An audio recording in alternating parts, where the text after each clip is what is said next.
The Enormous Tiny Experiment, written by Anna Tikvah. Chapter 1. 3 Messages. Evan quickly scanned the mirrored hallway. No one was in sight. It was still early in the morning. Quickly he pressed the green icon on his cell phone, and immediately the tile floor dropped away below his feet. In a flash, the tall blonde scientist was in the secret tunnel, and the floor was back in place. It was the quickest way to get down to the underground laboratory. It was hard to see in the dark tunnel with only tiny lights along the ceiling to guide his way. With 2 long strides, he reached the door. Hearing a series of beeps, he checked his messages. He had received 3 from Professor Lemans. Check the kids. Ask Louis to replace the Wonder Drink. Bring up all the rest of the trees. We'll plant them today. Will do, Evan texted in reply. Using the flashlight on his cell phone, Evan lit up the number pad. He stooped over to punch in the secret code, 0-suffering-66. A heavy metal door creaked open, and the young scientist entered the secret chamber. As of yet, no one knew about the hidden laboratory and what went on below the floors of the rainforest biosphere, except himself and the professor. On his left-hand side were high-tech computers, a gamma-ray irradiator, incubators, hospital apparatus, test tubes, and much more. On his right were a series of nurseries set up high at shoulder level. Nearest to him was the human nursery with 4 separate rooms, then the animal section with 10 compartments, and finally the greenhouse was positioned under a long, deep skylight. Stopping at the human nursery first, Evan looked through the glass. There, in 3 visible rooms, each about the length of one of his arms and 3 hands high, 20 miniaturized children played happily. The tinies, as they called them, had been brought into existence only 10 months ago, yet they were already functioning at the level of 10-year-old children. While the professor did not fully understand the reason for this rapid development, he and Evan had various theories. For a few minutes, Evan observed the activities. 4 girls and 1 boy were reading a book about going to a farm. The book was much bigger than they were. Evan had tried to find the smallest books possible to fill their library stand, but even the smallest books were taller than the children. Sitting on the corners of the book to keep it open, the children read and admired the pictures. Ponzi, Odin, and several other boys were busy building forts out of toothpicks and blue tack. The rest of the tinies were drawing pictures with pipsqueak markers that rose above their heads. Standing up with a marker tucked under their arms, they were able to walk around the piece of paper and make large drawings. On the wall behind them, many pictures were on display. Scribble drawings had come first, then crude shapes, and now Evan was often amazed by their ability.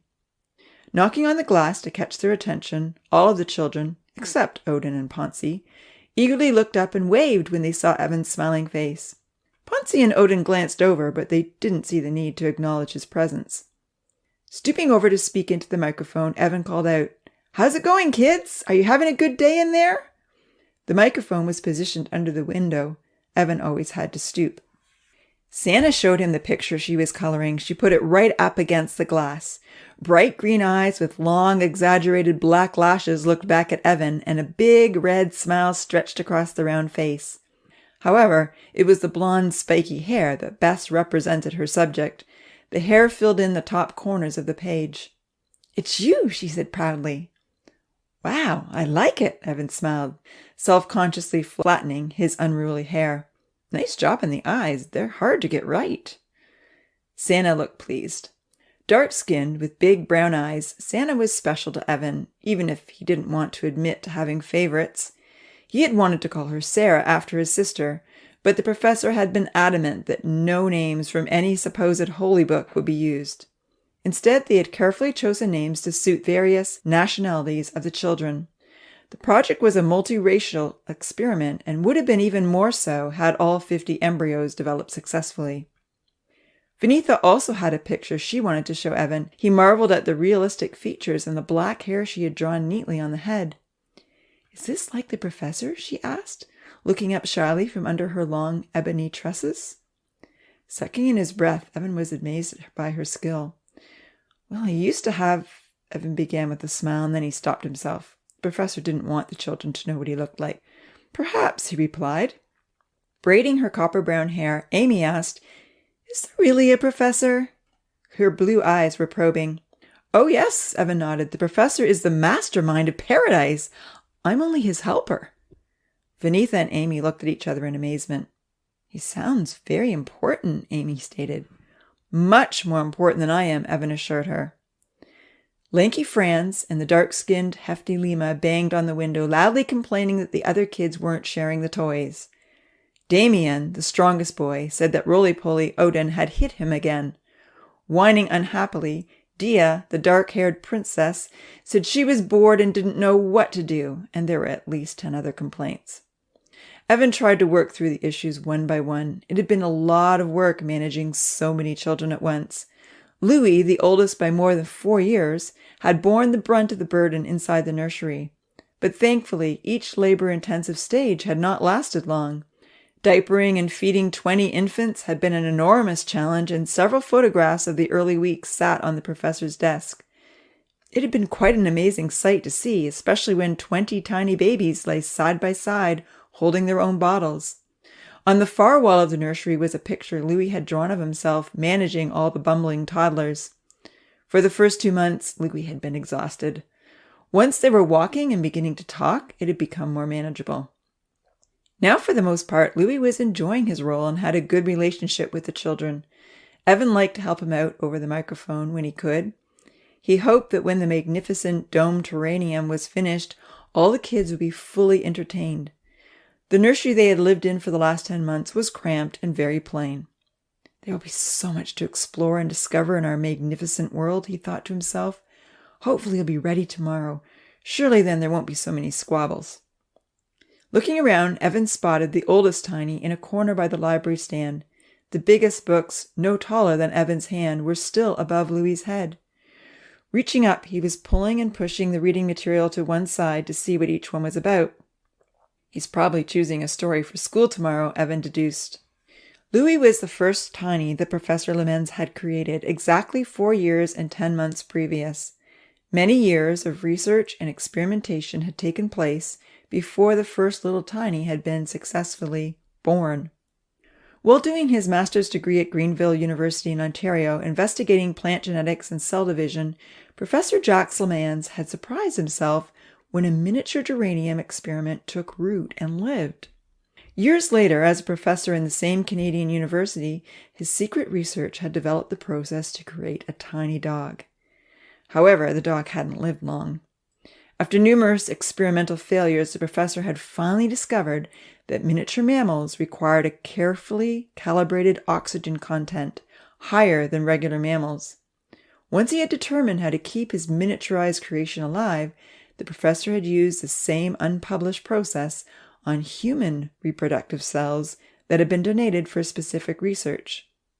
While this process was unethical, the professor had justified his actions due to the benefits he believed his research project would provide to science and the study of human behavior. Again, it took many unsuccessful attempts before a tiny fetus had developed into a real, fully functioning baby boy, only 2 centimeters tall.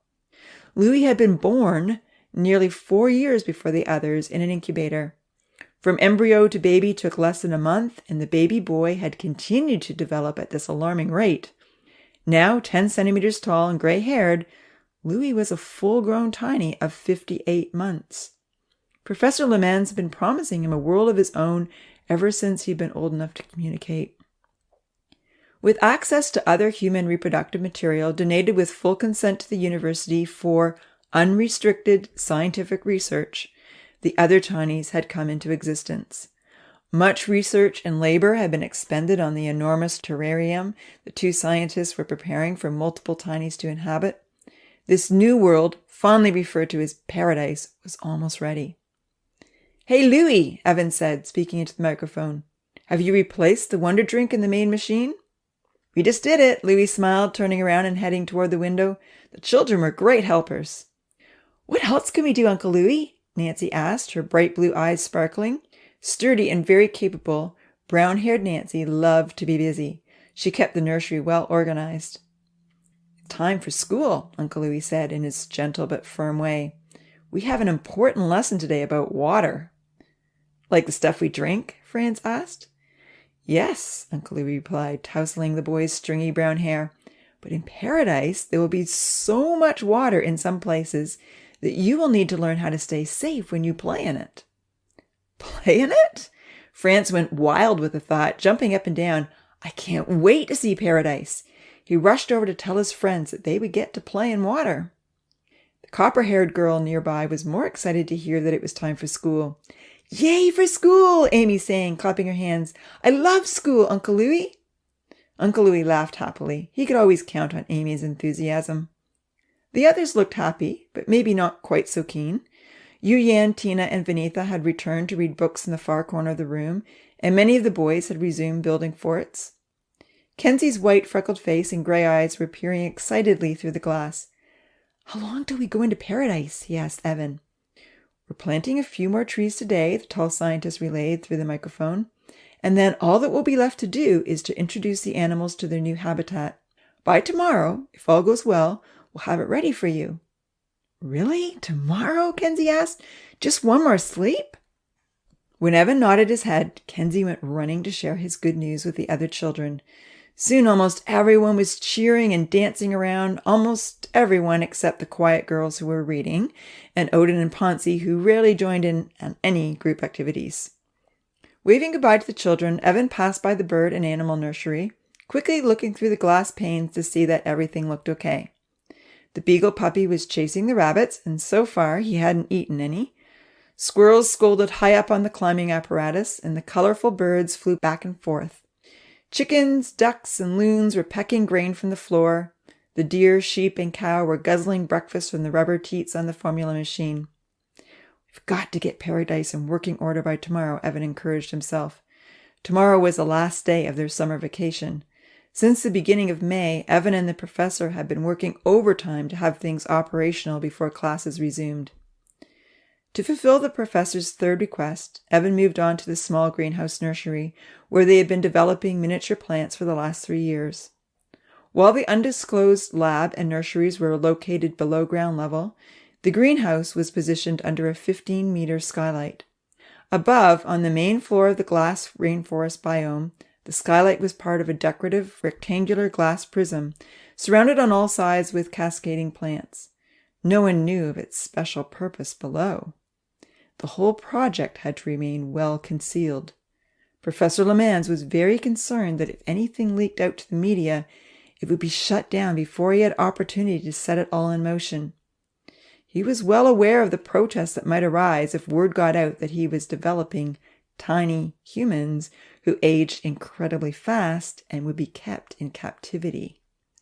Yet captivity was vital, since the tinies required a higher concentration of oxygen than regular humans. He knew full well the tinies wouldn't survive more than an hour in the Earth's regular atmosphere. Professor Lemans was confident that one day scientists would come from all over the world to study human behavior in his newly perfect world. He was fully convinced that a world with no calamities, no unfair suffering or restrictions would result in the happiest human life possible. Humans, he often told Evan, will thrive in a beautiful, safe environment unencumbered by any authoritarian rules. Donning protective gloves and a mask, Evan collected the 300 tiny trees they had produced using Professor Lemans' genetic engineering process. He walked into the elevator and pressed the arrow to head up.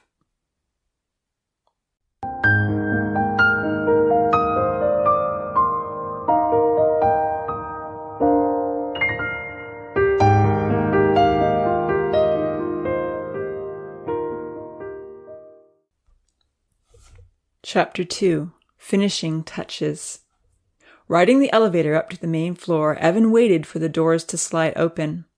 In the massive Greenville University biosphere, stretching over 100 hectares and consisting of several unique habitats filled with living plants and animals from all over the globe, the professor's most important laboratory was located in the middle of the glass rainforest biome. The Paradise Room, as he called it, was about the size of a small house and so far very well concealed. When the elevator shaft opened, Evan walked into the bright greenhouse enclosure, which housed the enormous domed terrarium. As always, a stately painting of the professor was the first thing to come into view. In Evan's opinion, the painter had copied Jack's European features quite accurately, even if he had generously darkened the now nearly white goatee and short grey hair. Seeing the professor in a crisp black suit like the one in the painting was extremely rare, but it did give him a handsome appearance. Copies of this painting hung in 2 other places in the Greenville biosphere. Everyone knew that without Jacques Lemans' foresight and generous donations toward the inception of the university biosphere, it may never have been built. 15 years previous, when Jacques had first discovered how to create a tiny geranium, he had also inherited an enormous sum of money. His father, who was 45 years older, had been a brilliant computer software developer who had always wished he'd been a scientist and was very proud of his son's achievements. When he and Jack's mother had died in a terrible car accident, leaving a multi-million-dollar inheritance to their only son, one important stipulation was attached. The stipulation was that the money could only be spent to further scientific research. Eager to continue his own research and to provide ample opportunity for others, the professor had persuaded the Greenville University to build the large rainforest biome on their vacant rolling hills.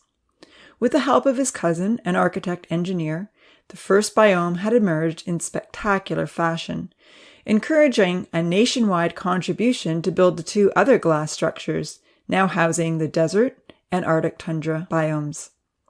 Now 3 fully enclosed, freestanding glass structures, complete with live animals and birds, stood within walking distance of the university. They were surrounded by natural Canadian gardens, displaying the boreal and deciduous forests, tundra, and wildflowers. Already, the Greenville biosphere was becoming a notable research and education center during the university semesters, and a major tourist location over the holidays. While most of the other university staff were aware that the Professor Lemans had a private room in the middle of the rainforest biome, no one knew about the underground chambers and laboratories. Hidden entrances and exits had concealed the secret research project from nearly everyone. Evan was the only student that Professor Lemans had ever dared trust with his incredibly important venture. They both hoped that one day soon, paradise might be the biosphere's main attraction. With this long-term vision in mind, the northern wall of the large upstairs room was a glass viewing area. It was attached to a large, still unrevealed hall, which also served as the acknowledged entrance to Professor Lemans' private office. His name tag was fixed to the locked door, but no one except he and Evan had ever entered. It had all been purposely designed for the day when the whole world would be invited to view the one and only miniature paradise. "Here are the trees, sir," Evan said, bringing the tray over. Pulling on a new pair of disposable latex gloves and donning a mask, Professor Lemans prepared for the last planting in paradise. It was crucial that they didn't contaminate the new world with any virus or unwanted bacteria. He picked up tweezers and a soft brush from his desk. "Thank you," he said excitedly. "Let's get them in." A button on the wall lowered the size of the curved glass dome. About 50 meters in circumference, it took the professor 60 casual strides to walk all the way around the circular terrarium. Inside, the professor had created a lake that stretched fully across the south end, complete with a wave simulator monitored from the lab computer. They had already stocked the lake with miniature fish of the best eating variety, perch, bass, trout, and freshwater salmon. A 35-centimeter wide strip of fine white sand lay all along the vast shoreline. "I can't wait to see the tinies build boats," Professor Lemans chuckled as he pressed the trigger on his lift pod to get inside the dome. "It's going to be so fun watching them enjoy our world," Evan agreed. The dome terrarium had been especially prepared with privacy window film all around the sides, while the overhead glass was transparent.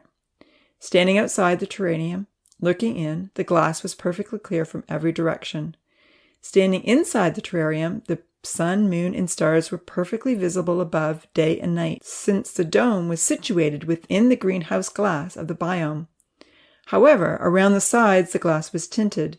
The tinies would be unable to see anyone watching them, unless, and very unlikely, someone was able to climb 12 meters up the greenhouse structure and look in from the roof. Drones had been banned in the vicinity.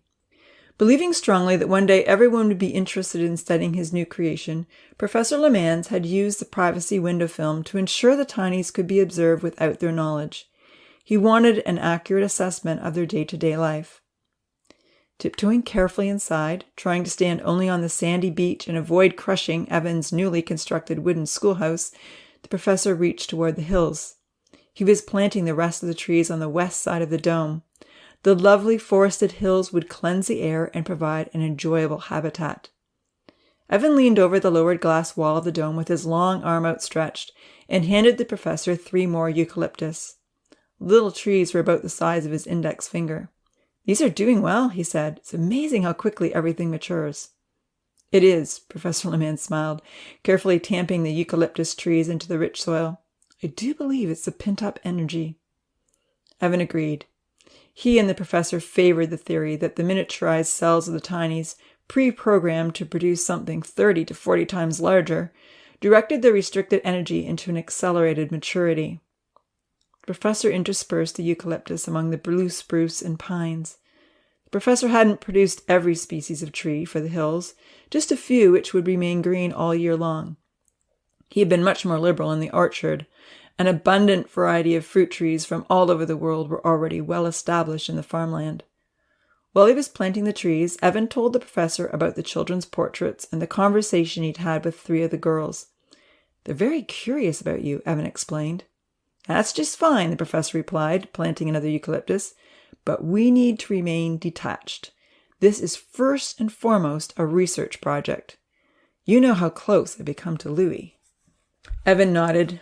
He knew the plan was for the project to operate under the auspices of naturalistic observational research, but he yearned to stay involved. "Louis has become like your son," he agreed. "And I don't want that to happen with these new tinies. I will need to stay close to Louis and communicate with him, but the others need to stay independent from me and you, from this point on. We can't let our involvement tarnish our research. And anyhow, I do believe they will all function better without any higher power intimidating them, or making rules, or governing in any way." "I know," Evan smiled, having heard this speech numerous times. "You want the tinies to function with Louis as their loving relative and live in total happiness." "Exactly. It's regrettable we didn't end up with an Aunt Loretta. Maybe a few other older tinies who could help Louis out." Shaking his head sadly, he added, "If only I hadn't lost so many early on." Evan knew all about the early failures. It was remarkable that they had now had 21 healthy, normal tinies. "The kids do like calling him Uncle Louis," he chuckled. "Gives them a sense of a special relationship." "That's right," the professor agreed. "They have Uncle Louis, so we need to stand back and remain objective." "We're not going to feel any emotion?" Evan queried, knowing how attached he felt already. The professor looked up from his work and smiled ruefully. "Our goal is to remain detached and objective," he reiterated. "I'm not saying it'll be easy." Evan nodded and handed him a few more eucalyptus. Changing the subject, he said, "If I were a tiny, I'd build my house on this hill." Pointing to the hill closest to him, Evan noted, "From here there is a fantastic view of the lake, even though it's surrounded by forest." "It is a great spot," the professor agreed. Scratching a small hole in the fertile, sterilized soil, he popped in another tree. "Maybe Louis will claim it." "I hope he does set up here," Evan stated with a chuckle, "especially since the control cave is directly underneath." Pausing to reflect where the next tree should go, Professor Lemans added, "I love the way the rain has already carved small gullies on the hills." "Did you see the waterfall yesterday?" Evan asked. An automatic sprinkler system, coined the Rainmaker, extended in a metal arch and ran flush against the dome ceiling. Tiny holes mimicked rainfall and generally watered the terrarium every night between 2 and 4 a.m. Evan had chosen a large granite rock to make the tallest hill, and just yesterday, after manually turning on the Rainmaker, he had noticed a waterfall streaming over the rock ledge and running through the lowlands. "Really? A waterfall?" the professor replied. "That would be beautiful." A moment later, he said, "However, I guess it'll never be seen unless we occasionally turn on the rain during the day." "True," Evan agreed. "Maybe the odd rainy day will be a welcome novelty for them." Sunshine is much nicer," the professor replied, not fond of rainy days. Gesturing toward a hill without trees near the North Forest, the professor said, decided to leave that hill bare. If the Tinies ever build something with wheels, it is steep enough to have some fun. It even has a good bump in just the right spot. Mountain biking, you've thought of everything, Evan exclaimed with admiration, handing the professor another 5 trees. I hope so. Once everything has been released into this world, I really don't want to interfere. Aside from sending in daily supplies, and keeping them safe, of course, I want them to learn to be resourceful and independent. Holding out another 3 trees, Evan asked, Where would you build your house, Professor?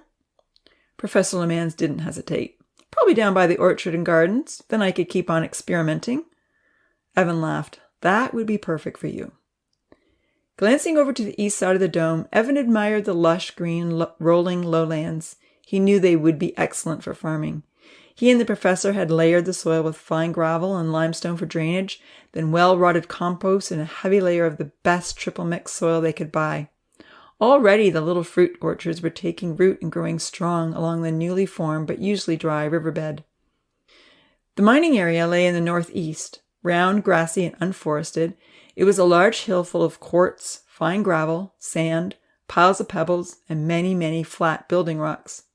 Far down, buried in those layers, was a lovely crystal suncatcher and some precious gems. They hoped the Tinies would, in time, find these treasures and use them in their own creative ways. In the building between the mining hill and the steep, bare hill with a bump, the professor had built the supply store. It was well stocked with useful items like building boards, wooden doweling, toothpicks, brass tacks, wire, and basic grocery supplies. The store even had a usable kitchen for food preparation, attached as it was to electricity and water below. Evan was proud of the non-polluting electric train he had set up that came in through a tunnel in the north end and delivered supplies directly to the store. It was just a simple in-and-out track through a highly secure tunnel system, but one that would allow himself and the professor to give the Tinies everything they needed to build, survive, and thrive.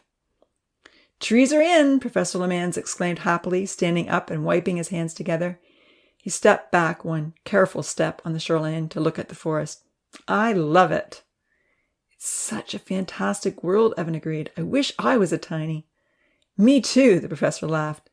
Stepping into the lift pod, he raised himself up and out of the large terrarium. So let's get it all in working order, Professor Lemans directed hastily as he swung down. Today we will release the birds and animals and ensure everything is functioning well. Clapping his hands together, he added, This is the moment I've been waiting for all these years. Finally, paradise will be filled with life and sound. Evan pressed the red button on the wall. With a quiet whir, the curved dome sides slid slowly up and clicked back into place. Below the red button were 3 other buttons, a white, a blue, and a black. Evan pressed the white button, and rich, well-filtered, oxygenated air filled the dome, streaming in through a long round pipe with tiny holes that circumvented the terrarium just above the ground. To settle in the new plantings, Evan also pressed the blue button to activate the rainmaker. From the north side of the dome, the curved metal tubes skimmed along the arched ceiling of the dome, slowly and gently raining on the world below. It was a perfect rain. Not too hard, not too light, just sufficient to water the hills and the valleys and keep everything lush and green. I want to see this waterfall, the professor exclaimed happily, walking over to stand beside Evan. Stopwatch is set, Evan smiled, tapping his phone and holding it in view. We'll get an accurate count how long it takes a waterfall to form. Enthralled by the beauty of their new little world, the 2 scientists watched with delighted anticipation. Sunshine was streaming in through the outer glass walls of the greenhouse, slanting down into the domed terrarium. Refracting through the fine spray inside, the rays formed a lovely rainbow. Ooh la la, magnifique, the professor called out. Look now, the waterfall has started, Evan told him. That took only 43 seconds once the rain hit the cliff. Ah, I should have thought to put some ferns by the cliff, the professor called out regretfully. How could I have forgotten to create ferns? Whatever we decide we need in the future, we can send in on the train, Evan reminded him. Louis will see that they're planted. True, true. The cascading water splashed down against the rocky cliff, gurgled eagerly through the soft farmland, and plunged merrily into the lake. For a few minutes, the 2 scientists stood in absolute bliss, admiring how well their glorious new world was functioning. Neither one had anticipated that a rainbow would stretch across the hills and valleys on opening day. Once they were satisfied that the new trees had settled in, Evan pressed the blue button to turn off the rain. They both hoped they would never have to use the black button. It was linked to the smoke sensors and the automatic emergency sprinklers. While the scientists waited 2 hours for the atmospheric conditions to regulate, they carefully monitored the computer programs to ensure that everything was in working order. And it was. When the jingle on his phone signaled time was up, Professor Lemans smiled at Evan triumphantly. "Let's do this," he said. Accessing the dome app on his phone, the professor found the animal nursery settings, scrolled to the door, and toggled the open-close switch. A distant whir sounded. He did the same for the tunnel entrance, and they both watched excitedly as the tunnel doors opened up inside the large terrarium. "Take pictures, Evan," he called out. "This is a day to remember. One day we'll be telling the whole world about our tiny experiment." Evan had his phone ready as the first rainbow lorikeets arrived, soaring up through the tunnel and then circling around inside the dome. When the colorful birds landed in the pine trees at the top of the highest hill, Evan took even more pictures. Bright little eastern bluebirds with their rosy red breasts were next, then northern cardinals and common loons, all the professor's favorites. A brown cow and 2 black-faced sheep ran in, mooing and baaing loudly as they kicked up their heels and danced all over the rolling pasture land. 2 puppies playfully chased after the frisky red squirrels. A few ducks waddled in, while 30 chickens ran past. Next, a tentative striped orange cat crept in cautiously, followed by leaping rabbits and 2 shy deer. There were even some insects, helpful insects, none of the annoying, destructive variety. Even though flies and mosquitoes would have provided ideal food for some of the birds, a decision had been made that formulated dry pellets would be supplied instead. Choosing their favorites, the professor and Evan had miniaturized the prettiest species of butterflies and moths, lots of honeybees and fireflies. Due to their short lifespan and proven infertility, the insects would have to be miniaturized and released every month. "Listen to our creation!" Evan exclaimed to the smiling professor. From the hidden microphone located under the school roof, songbird music was ringing through the speakers they had set up in the Paradise Room. Barks, moos, baas, squeaks, and a rooster crow added to the melody. "C'est fabuleux! This is fabulous!" the professor sighed happily. "Our perfect world has come to life. We've done it!" Our perfect world, Evan considered with a triumphant smile. Yet he had just the smallest twinge of conscience. It had taken years of research and effort to create the tinies and their wonderful world. But Evan knew they hadn't given life to anything. They had only manipulated what already existed. Hastily, Evan dismissed the disconcerting thought, just as he had numerous times before. Opening a bottle of champagne purchased weeks ago for this very occasion, he joined the professor in joyfully celebrating their enormous accomplishment. "All these years of research have been completely worthwhile," Evan burst out with elation. "This is absolutely amazing. It's come together just as we hoped. Congratulations, Jacques Lemans."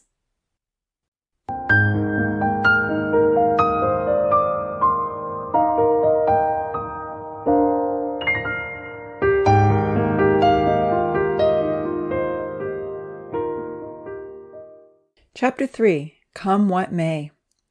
A cricket chirp interrupted the celebrations. The professor picked up his phone and glanced at the message. "Rachel needs my advice," he relayed to Evan. "The iguanas have been fighting again." With a shrug, Evan nodded.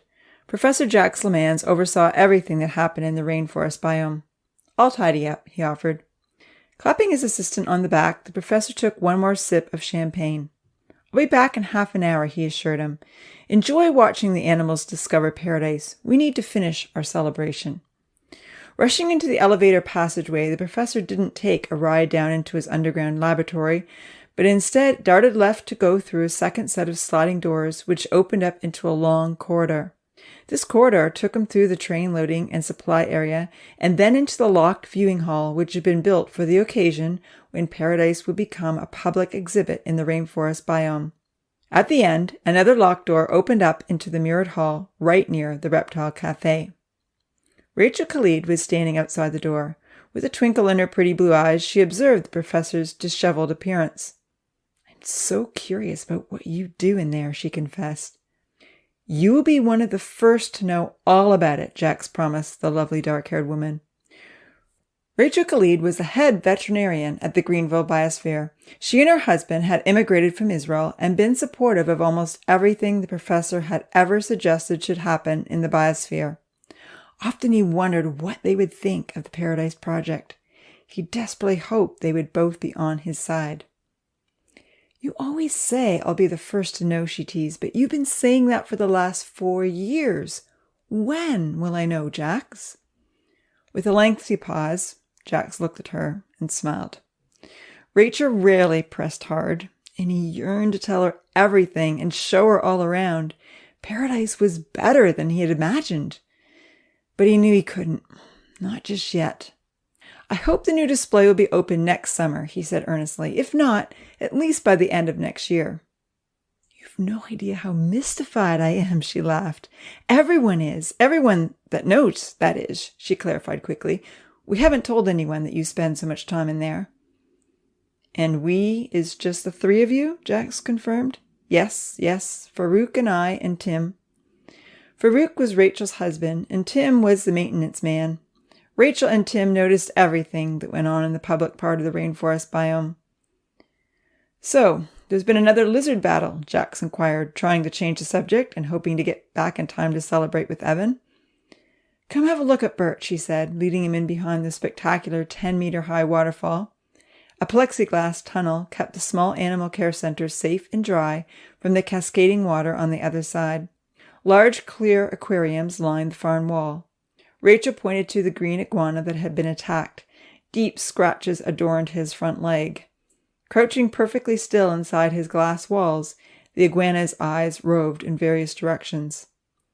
This is the 4th time poor Bert has been mauled, she complained, pointing to the wounds which had already been cleaned. I think it's time we had Timbo shipped to a pet store or rehomed. He is far too aggressive. I agree, Jax nodded sadly, gazing at the old scars from former battles on Bert's shoulder. Timbo is a beauty, but Bert has a gentler disposition. If I had to choose between them, I'd pick Bert. Wonderful, then we both agree, Rachel smiled. I'll call the pet store in the morning. Thanks so much for all that you do, Rachel, Jax expressed earnestly. I always know the animals and birds are in competent hands. I appreciate you asking me for advice on the iguanas, but I'm also quite happy for you to act on your own good judgment. Thank you, she smiled. Maybe I could also inquire if the pet store wants a macaw. No, not Molly, Jax called out in mock dismay.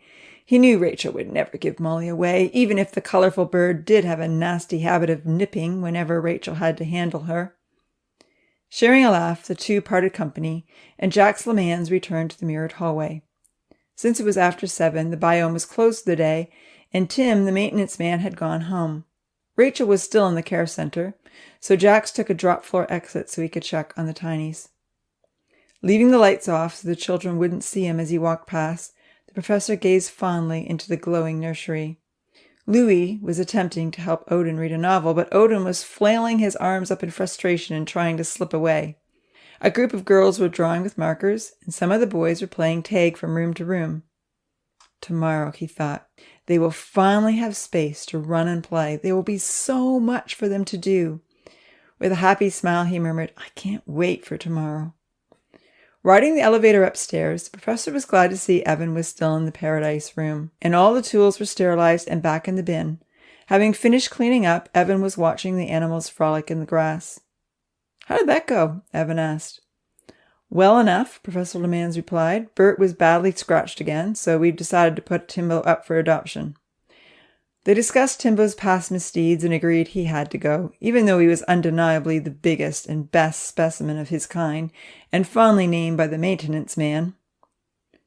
Rachel asked again when Paradise will be open to the public, the professor relayed. I do wish she could have been in on this from the beginning. Rachel would have a lot to offer, Evan agreed. She's a mom. She has keen insights. The girls especially would benefit from a female mentor. He waggled his blonde eyebrows. But then she'd be an accomplice. If the world doesn't perceive this research experiment as well as we hope they will. With a deep sigh, the professor nodded. Yes, Best to keep her in the dark until we're ready to reveal the happiest place on earth to everyone. Surely the benefits of this research will outweigh a few questionable ethics." "And if they don't?" Evan smiled. The professor turned to him. "As I've said many times, I sincerely hope this experiment won't cause you any disadvantage, Evan," he implored.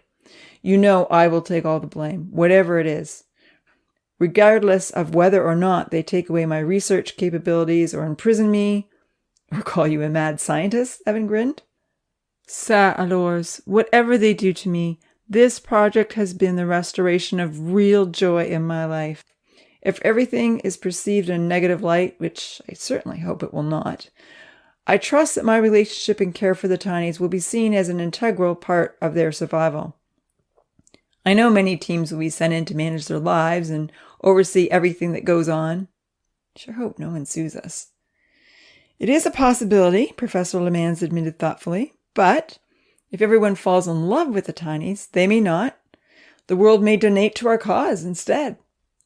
Reaching out to clap Evan on the shoulder, the professor assured him, "Whatever they do, I will cover for you the best that I can, I promise. And I will never regret my part in this. Many scientists have been misunderstood and blacklisted as a result of their investigations and discoveries. The world doesn't always understand, initially.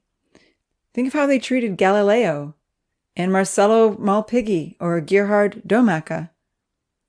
Or the physician who discovered that hand-washing was the key to preventing disease," Evan added.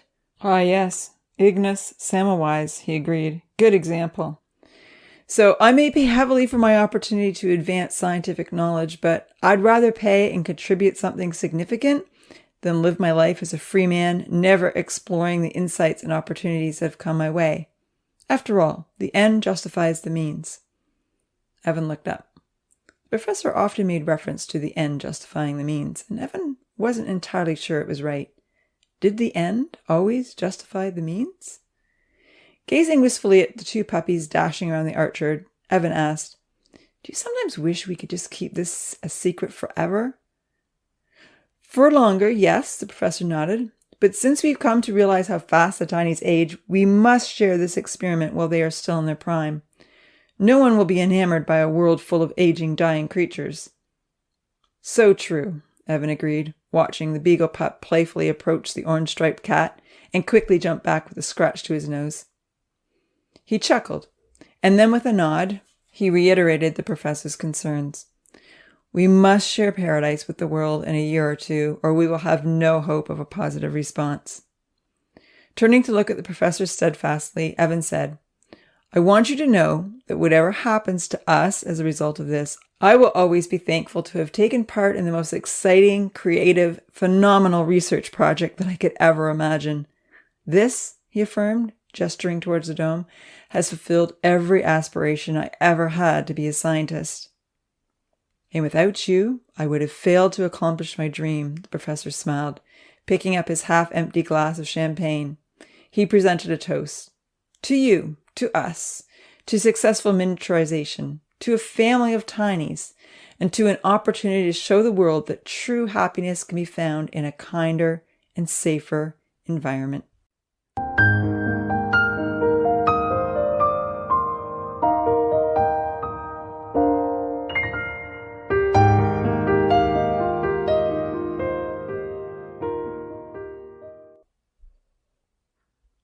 Chapter 4. Getting Ready. After Evan had gone home that night, the professor sat down at his desk.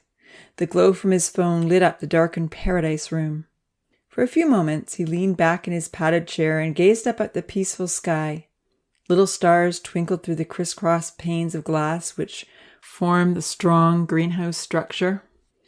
It wasn't often that Jack Lemans took time to relax, but now, finally, everything was ready. The intense preparations were over, and his new world was alive and fully functional. The cow moved over the speakers, and Jack smiled. "What a lovely sound," he thought to himself. "I can't wait to sit in here and listen to the children talking to each other. Finally, my little family will have a beautiful world of their own." For a few more minutes, Jack enjoyed his quiet reverie. As an only child growing up, he'd often wished he'd been one of many siblings. Now, as a lonely adult, he yearned for a family. In many ways, he was living his life in dreams again through the tinies, even though he tried to tell himself and Evan that he would remain detached, as this was primarily a research project. In all truthfulness, tomorrow's entrance into paradise was just as exciting for him as he hoped it would be for them. A cricket chirp alerted him to an incoming message. Louis was requesting to talk, just as he always did once all the children were in bed. Down in the nursery, Louis had access to a small, private, soundproof chamber with a smartphone. It was here that he had communicated with the professor since his earliest days. It was here that he had done his remote learning, watching educational videos, reading, studying, and answering questions online. Pressing the White Dove app, the professor answered the video call. "Hi," Louis said with a smile lighting up his aging face. "How did it go today? I heard the doors open and the animals leave. Are they enjoying paradise?" "They are loving it," the professor rejoiced. "All went well today. Tomorrow you and the children will join them and see for yourselves." "I'm so thrilled to hear this," Louis exclaimed. "I probably won't sleep tonight just thinking about it." "Well, we do have some last-minute things to go over," the professor relayed with a chuckle. "So I'm glad you weren't planning a long sleep. Did you take the first aid exam?" "Yes," Louis smiled. "I scored 89 out of 90. I only missed one of the 4 signs of a stroke." "Well done," the professor praised earnestly. He was very proud of Louis's abilities to learn and recall information. "Did you finish all the swimming videos?" Louis sighed. "I've watched at least 20, and I feel I understand the theory. It just may be a little hard to teach something I've never done before myself." "No doubt," the professor agreed, raising his eyebrows and nodding vigorously. "Teaching the kids to swim will be challenging. Hopefully some will catch on quickly and be able to demonstrate the strokes to others." "I spent a lot of time reading about drowning prevention and water safety tips," Louis assured him. "I am trying to emphasize this with all the children before anyone steps a foot into the water." "Good, good. There'll be much fun to be had in the lake. I want them all to enjoy it fully. But the water does pose one of the greatest risks to their safety. I do sometimes wonder if perhaps a shallow wading pool might have been a better option. But then they couldn't fish or—" "I will help them stay safe," Louis promised. "Thank you." "What lessons do you want me to cover when we're finished with swimming and water safety?" Louis asked. "I'll be sending in some more books," the professor told him. "It's important to get their reading level up so they can read complex instructions on how to build and create. And we should cover fractions, multiplication, and division. I also want them to understand their anatomy so we can delve into first aid when they're a few months older." "Should we look at animal care?" Louis suggested. "Ah, yes, I have some excellent books and materials on this. To be good stewards of paradise, they will need to understand the importance of feeding and training the animals. I'll be sending in kibble for the cat and dogs and pellets for the birds and chickens, but the others will be fine on vegetarian diets or fish. Anyway, you'll see all that exact information in the notes I'll be sending in." "We should improve their writing skills so that they can communicate well in the future." Yes, Jacques Lemans agreed. "I printed some small workbooks for that purpose. And then there will be so many practical things to learn, like measuring, using a saw to cut building boards, framing houses, windows and doors, growing gardens, food preparation, useful chemical reactions, maintaining forests, catching fish. You've got plenty to cover for at least a year." The conversation shifted to the principles of servant leadership, which the professor had been gradually sharing with Louis night after night, ever since the children were little. He wanted to be sure that paradise would be led by selfless example and with plenty of kindness, empathy, and love. Thankfully, Louis was very receptive to the concepts. He was naturally a kind and loving individual who had enjoyed the children coming into his life from day one, even if the first 2 months of diapers and bottles had occasionally overwhelmed him. "What are the 10 most important principles of servant leadership?" the professor quizzed. Louis had them well memorized, and he listed them out. Listening, empathy, healing, awareness, persuasion, conceptualization, foresight, stewardship, commitment to growth, and building community. Excellent. For at least an hour, they discussed some of the principles in more depth. Louis was fully committed to the ideas, and even in the nursery, he had often demonstrated his understanding in amazing ways. "I have full confidence in you, Louis," the professor smiled. I'll never forget all the mornings I would walk past the nursery and see you asleep in your bed with numerous babies on each side." "Ah, yes, some just couldn't go to sleep on their own," Louis reminisced with a chuckle. "I'd fall asleep patting their backs." "You did well," the professor praised. "I wish you hadn't been so alone looking after them. As you know, it's not what I intended." Louis sighed. It would have been wonderful to have had another tiny his own age, especially a wife. But after 4 years on his own, the children were a welcome addition. "I'm very happy I'm not all alone anymore," Louis assured him. "It was a lot of work for a couple of months, but now I look forward to every day. I love the children. Sharing paradise with them will be my dream come true." "Tomorrow, then," the professor promised earnestly. "As soon as you've all had breakfast, I'll open the doors and you can walk in." "Tomorrow," Louis reiterated. "Tomorrow will be the day."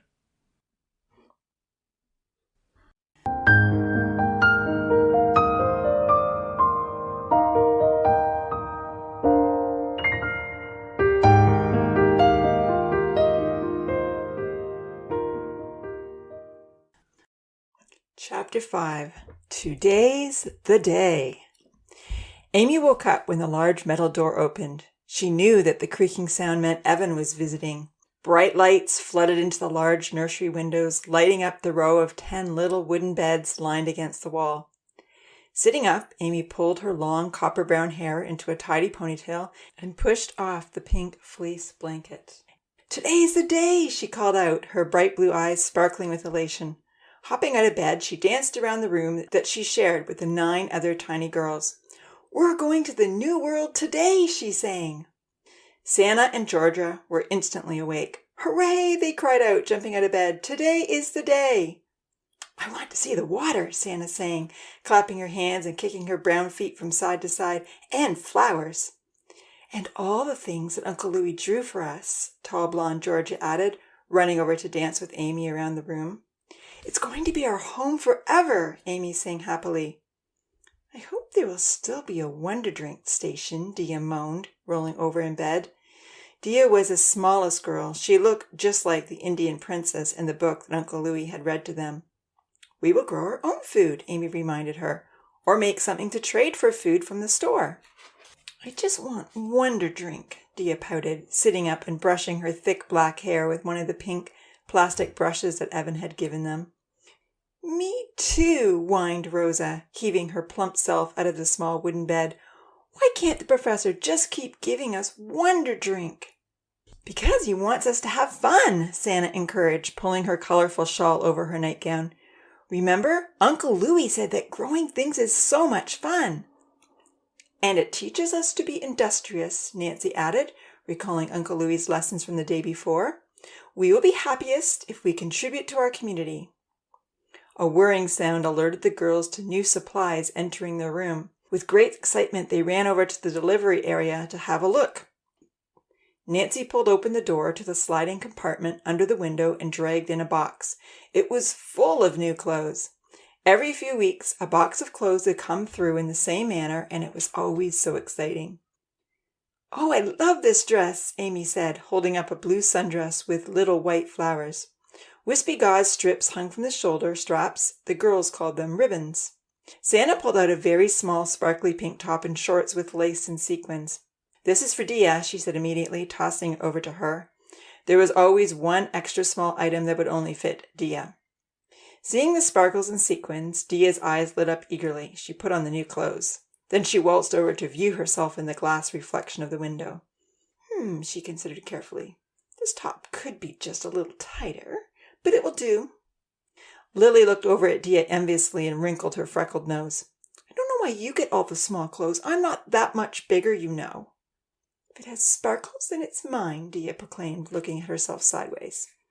Tossing her straight brown hair back proudly, Lily picked up a sundress that Georgia had decided was too small. It hung loosely, but she liked the orange flowers that were embroidered on the hem. "I wonder why all the clothes have a little capital F and P on them," Amy remarked, very pleased that the pretty blue dress fit. No one understood the FP label, having never heard of brand names, but they all briefly examined the decal on their own items. "This is for me," Santa laughed, having reached the bottom of the pile. She held up a bright turquoise dress and slipped it on. Ooh, I can move in this, she laughed, dancing all around. And there aren't so many ribbons. I don't like ribbons. I just love color. Almost everyone had found something they liked to wear except one.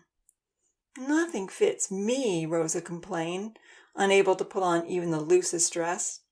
Everyone looked at Rosa. She was much rounder than the others. Finally, in a tentative voice, Santa said, "You can have my shawl if you want. It's big on me." Amy looked up in surprise. She knew that Santa loved her multicolored shawl. "Okay," Rosa said, tossing back her shiny blonde curls. "I'll try it on." The shawl was unrestrictive.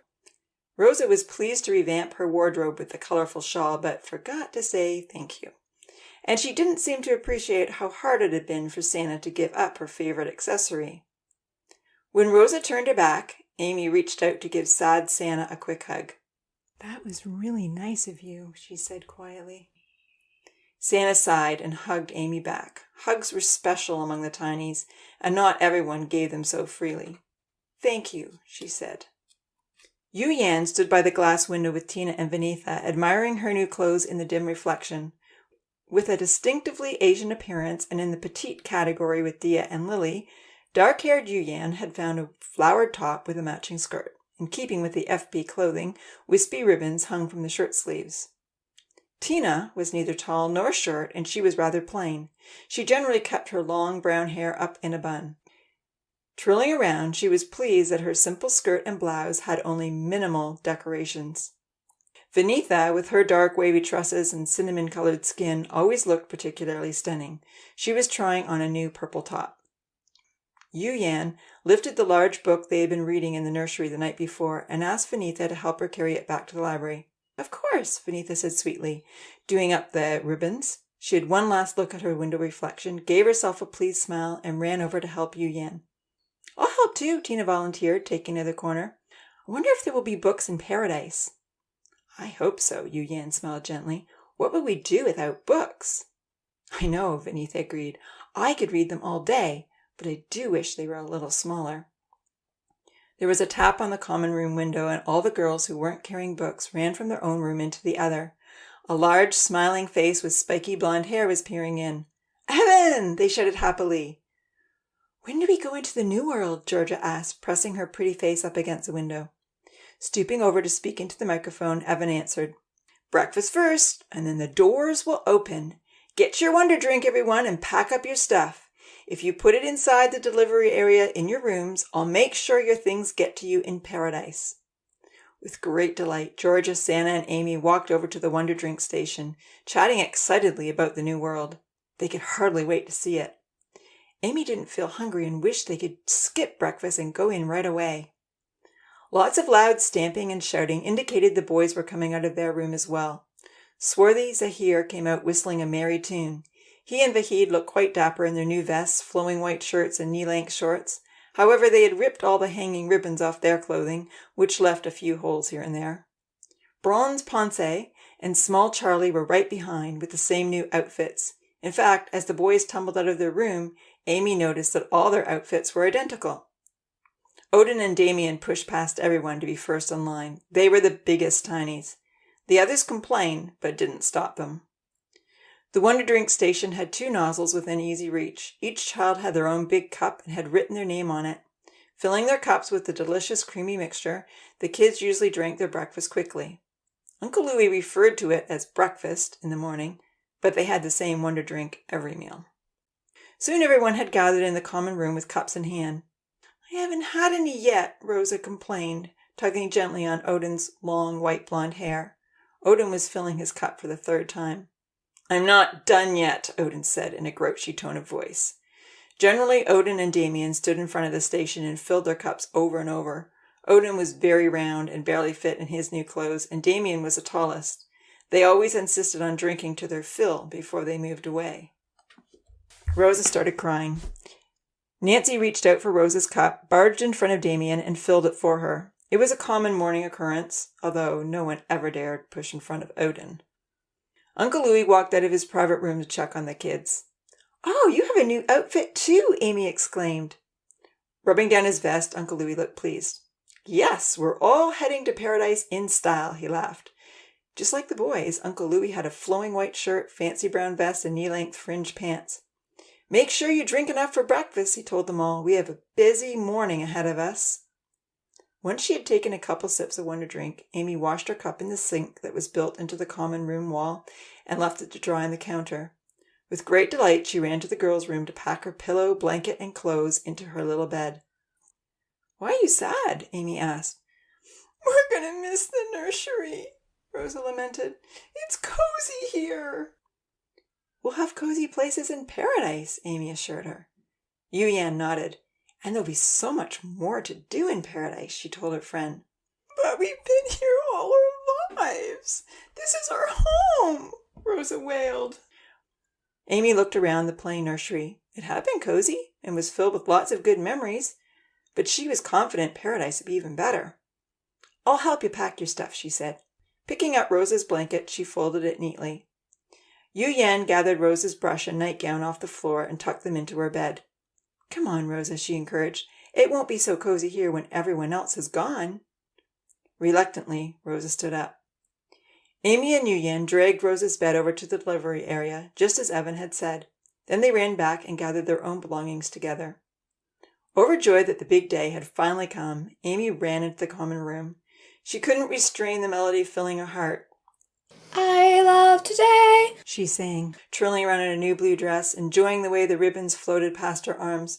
"We're going away to play all day in the brand new world." "World doesn't rhyme," Zahira pointed out thoughtfully. "I know, but I couldn't think of anything else," she shrugged. The tall, dark-haired boy with the gentle blue eyes frowned, deep in thought. He hummed her tune. With a sudden smile, he sang, "By the brand new bay." Amy looked at him with awe. "You have such a nice voice," she raved. She had never heard Zahir sing before. Usually he just whistled. A rosy red brightened Zahir's dark olive complexion. "What's a bay?" Amy asked. "Well, it's sort of like a bunch of water," Zahir shrugged. He raised one of his well-defined eyebrows. "And the New World has a lot of water." "You know so much," Amy praised. Zahir looked flustered, but even though he didn't know the true meaning of a bay, Zahir did know a lot. Like Yu-Yan, Tina, Vanitha, and Amy, Zahir had caught on quickly to reading and had now read every book in the nursery. Amy tried out her song with the new ending. She liked it, so she kept singing. Soon Zahir, Lima, Georgia, and Santa joined in. Rosa was too sad to sing. Odin and Franz told them to stop the noise, but the other children were too happy to just stand quietly waiting for the doors to open. Yelling loudly, Odin and Franz clapped their hands over their ears and ran back into the boys' room. As soon as everyone had finished breakfast, washed out their cups, and packed their boxes, Uncle Louis asked them to get into a line. Standing in the common room by the big doors that had never opened before, Uncle Louis held up his hand to get their attention. Amy stopped singing. She was very excited to see the doors open. "What does paradise look like?" she wondered eagerly. Everyone quieted down except for Ponzi. Ponzi kept talking to Odin, wondering how they would build forts in paradise. "That's enough, Ponzi," Uncle Louis said. All the kids gave Ponzi a dirty look. He responded better to his peers than to the teacher. He stopped talking. "We don't want there to be any running or pushing," Uncle Louis reminded them. "We are going to walk up this tunnel ramp slowly so that no one gets hurt. When you get to the New World, you can run and jump and shout and go wherever you like." There were loud cheers. "And just remember," Uncle Louis pleaded, "what I said about the water. I don't want anyone to drown, so please don't go into the lake without me. We will be doing swimming lessons during school, and when you learn how to swim, then and only then will you be safe to go into the water by yourselves."